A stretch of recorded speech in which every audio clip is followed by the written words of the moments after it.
I'm 91 years old, raised 5 children in a 4-bedroom house, and right now, tonight, only one of them answers when I call. 2 blocked my number, 1 moved to Seattle without telling me, and 1, my baby girl, she sat across from me at Thanksgiving 6 years ago and said, "Mama, I don't think I can forgive you for what you told me." She hasn't been back since.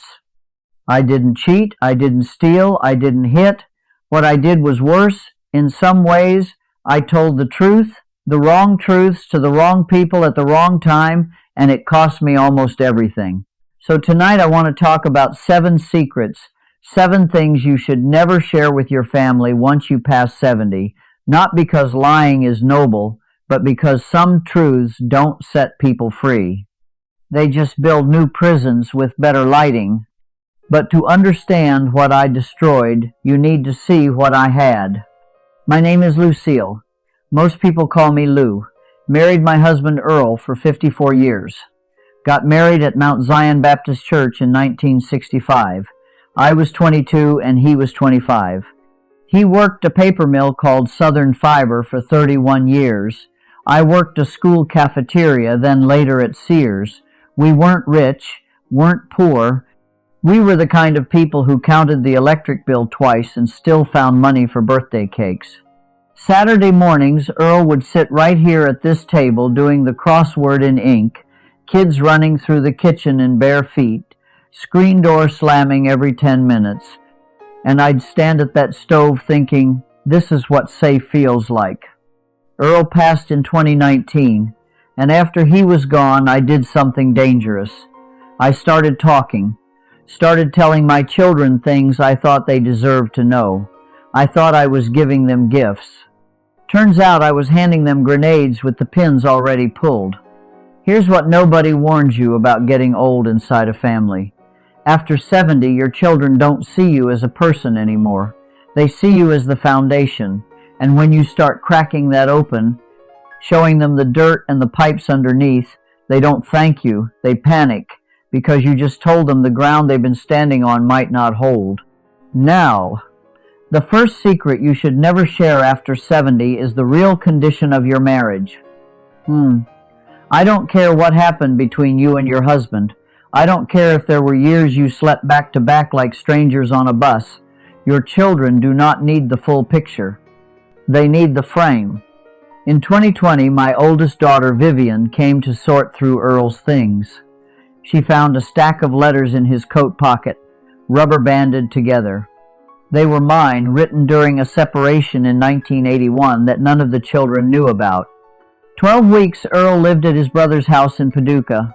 The children were told he was helping with a construction project. Vivian read one before I could stop her, and in it, Lord, I can still see her face. I'd written, "If you come back, it has to be different, because I cannot keep pretending for these children." Pretending. That one word undid 40 years of Christmas mornings. Vivian looked at me and said, "Was any of it real, Mama?" All of it was real. The love, the struggle, all of it. But she didn't hear that. She heard pretending, and that word followed her out my front door. Your marriage is a room only 2 people lived in. When one of them dies, you lock that door. You don't give tours. Number 2, and this one burns me because I should have known better, the second thing you must never share is how much money you have or what you plan to do with it. I'm not talking about a will, get a lawyer. I'm talking about the casual mentions, the foolish moment you let a number slip. In 2021, my son Derek asked if I was okay financially. Sweet question, and I answered honestly. Told him about the pension, the savings, the insurance from Earl. Even told him the house appraised for $187,000, which shocked me because we paid $16,500 in 1968. Within a month, my son Ray in Memphis, who hadn't called in 3 months, suddenly wanted to talk about the future, had ideas about where I could live, smaller, cheaper, closer to him, and I sat there. listening to my son redesign my entire life around a number I never should have said out loud. Money is the one subject where silence isn't selfish, it's survival. Before I go on, I want to thank this channel for giving someone like me a place to say these things. Nobody asks a 1-year-old woman for advice anymore. They ask if we've taken our pills. So if this makes sense to you, subscribe. It's free. Like this video. And if you've lived something like this, tell me in the comments. I read every single one. Now, number 3. And stay with me because this is where it gets personal. This one cost me my youngest daughter, and what I told her that night is the reason she hasn't sat at this table since. The third secret you must never share is a confession that serves your conscience but wounds theirs. There's a difference between honesty and unburdening. Honesty is telling someone something they need to know. Unburdening is telling someone something you need to say. That difference, that razor-thin difference, is the line between healing and destruction.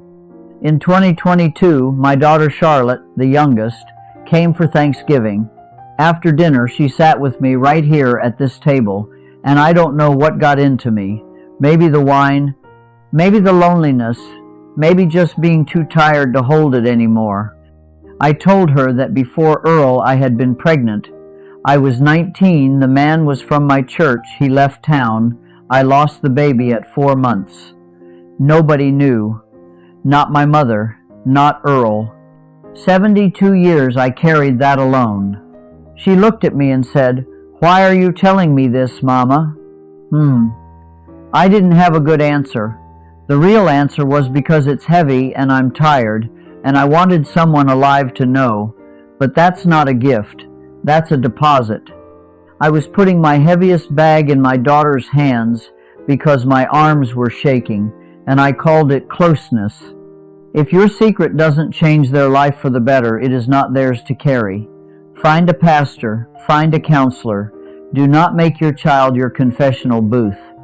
Number 4, and this one I almost didn't include tonight because it makes me look terrible, but I promised myself I'd be honest with you. The 4th secret you must never share is which child disappointed you. Every parent has a ranking. I'm sorry. I know that's ugly. We compare quietly in the back rooms of our minds. Most of us are wise enough to keep it there. I wasn't wise. Summer of 2018, Michael came over for a cookout, just him, no wife, no kids, said he needed to talk. He sat in one of those folding chairs in the backyard, beer in his hand, looking at the grass, and he told me he'd lost another job. 3rd one in 4 years. He wasn't asking for money, he was asking for his mother. He just wanted me to say something soft. And I looked at him, sitting there. My son, 52 years old, with his shoulders slumped like a boy who dropped his ice cream, and instead of holding him up, I pushed him down. I said, "Your sister Vivian got the same start you did, Michael, and she owns her house." Said it while flipping chicken on the grill, didn't even look at him when I said it, like it was nothing.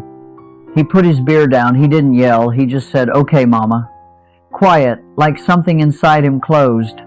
He's 58 now, and still brings it up. Not to me, to his wife, who told Vivian, who told Derek, and now there's a version of me floating around this family, Mama who ranked her children, and I can't unflip that chicken. I wonder how many of you heard something like that from your own parents, and I wonder if you remember the exact words, because I bet you do. I bet you could recite them right now, like scripture. Disappointment is a feeling, not a fact. Feelings belong inside your chest, not inside somebody else's memory. Number 5.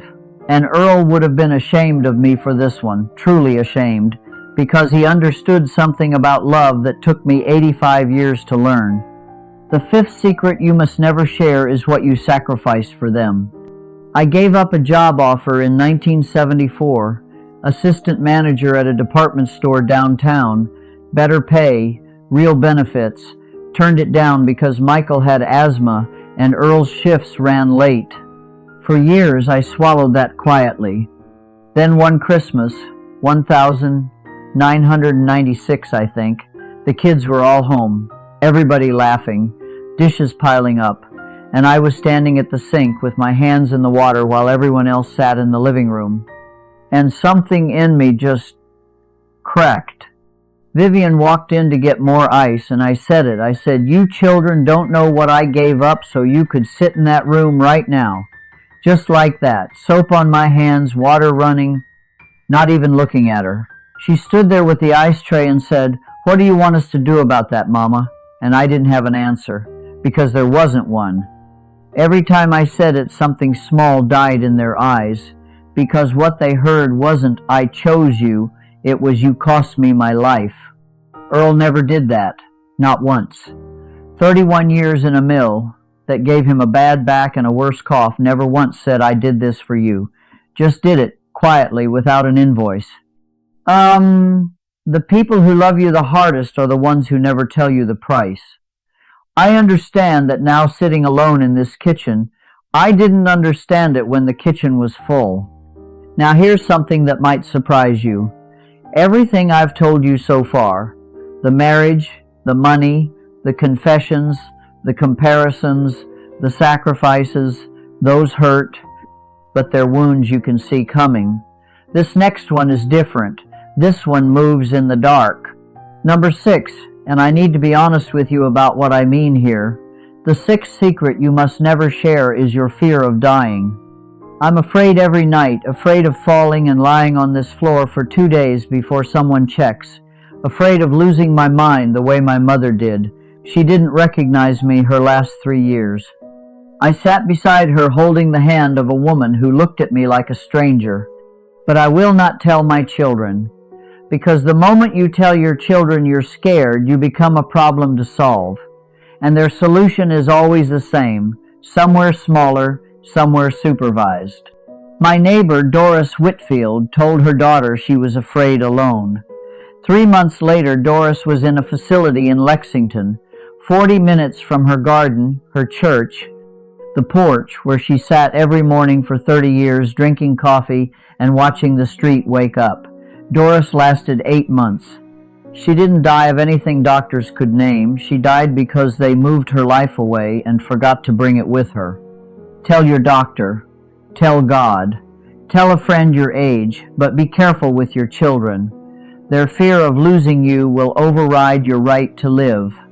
Number 7, and this is the one I circled back to every night this week, trying to decide if I should say it. The 7th secret you must never share is the version of yourself you were before them. I was a different woman before children, sharper, funnier, reckless in ways that would shock my family. For decades I thought, when they're old enough, I'll show them who I really was. They'll love me more for being complicated. So one evening in 2020, I told my son Derek about the summer of 1963. Me and my girlfriend Pauline hitchhiking to Memphis to see a blues show, sleeping in a stranger's car, coming home 3 days late with a lie for my mother and no shoes because I'd left them on the side of Highway 51. I was laughing telling it, thought he'd laugh too, thought he'd see his mama as somebody who once had fire. He didn't laugh. He got quiet, then he said, "That doesn't sound like you, Mama," and I watched something shift behind his eyes. Like a picture he'd been looking at his whole life, just tilted 2 degrees, and now nothing in the frame lined up right. Your children don't need you to be a full person with a past that predates them. I know that sounds like I'm telling you to erase yourself. Maybe I am just a little. But it's not about hiding who you were. It's about protecting who you are to them, because that version, the steady one, the predictable one, that's the floor they built their whole lives on. You pull that up, and they don't see adventure underneath, they see a stranger. You don't owe your children your whole story, you owe them the parts that help them sleep at night. I'm sitting here tonight, same house on Birch Street, same table where Earl did the crossword every morning in ink. He said pencils were for people who didn't trust themselves. Sometimes I put my hand flat on the wood, and I swear I can feel all those mornings still in there. Charlotte sent flowers last week. No note. just white ones. I put them on the table and sat here looking at them and thought, she's still reaching, even if she can't reach all the way yet. And that's enough for tonight. Some people say honesty is always the right thing. Those people haven't lived long enough to see what the right thing costs. If you're carrying something tonight, something you're about to say to someone you love, hold it one more day. Ask yourself, is this for them or is this for me? Because that question right there is the whole difference between wisdom and wreckage. And if your mama or daddy is still alive, if you've got a number you haven't called in a while, maybe tonight's the night you pick up that phone, not to talk about the past, just to say hello, just to let them hear your voice. Thank you for sitting with me. If you want to come back sometime, I'll be right here. Same chair, flowers on the wood, crosswords still in ink. I'm not going anywhere. Not just yet.